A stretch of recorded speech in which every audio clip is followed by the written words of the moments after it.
Was daar een oomblik in oom se lewe wat oom se hele lewe heeltemal verander het? Oom se hele lewe in 'n ander rigting of in 'n ander koers gestuur het?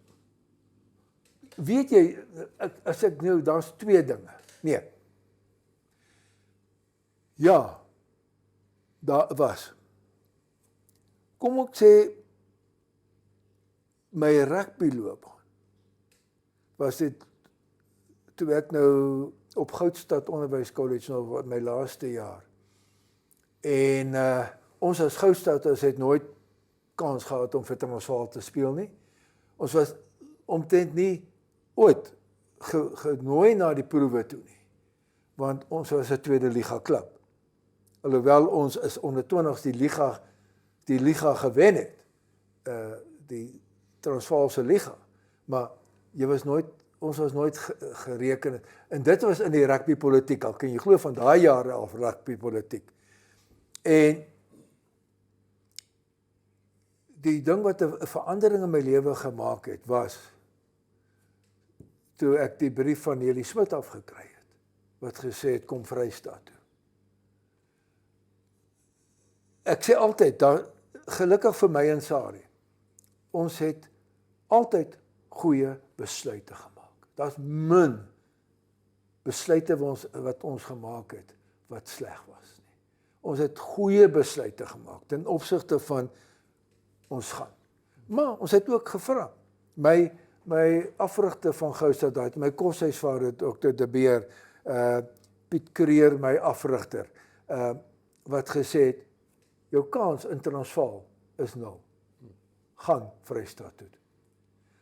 Want met SA Colleges, toe ek vir die SA Colleges gespeel het daai jaar, teen die Pumas van Argentinië, daai jaar het hulle nog nie teen die Springbokke toetse gespeel, hulle het teen die Junior Springbokke gespeel. In die opbou het ons as die SA Colleges vir die eerste keer teen 'n toerspan gespeel. En die president van Transvaal, en Sakkie van Sail van die Vrystaat was ons afrigter. En Sakkie het uit ordentlikheid vir die president van Transvaal gesê, dat hulle wil 'n paar spelers van die Transvaal af uit hierdie span uit Vrystaat toe vat. En die president van Transvaal gesê, julle kan hom maar vat. Dit is Sakkie se woorde aan my.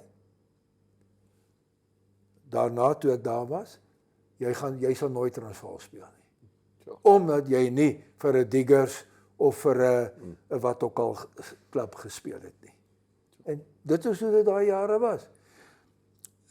Daar was 'n paar Transvaal spelers, Goudstad spelers wat in die Transvaal B-span gekom het in daai laaste jaar.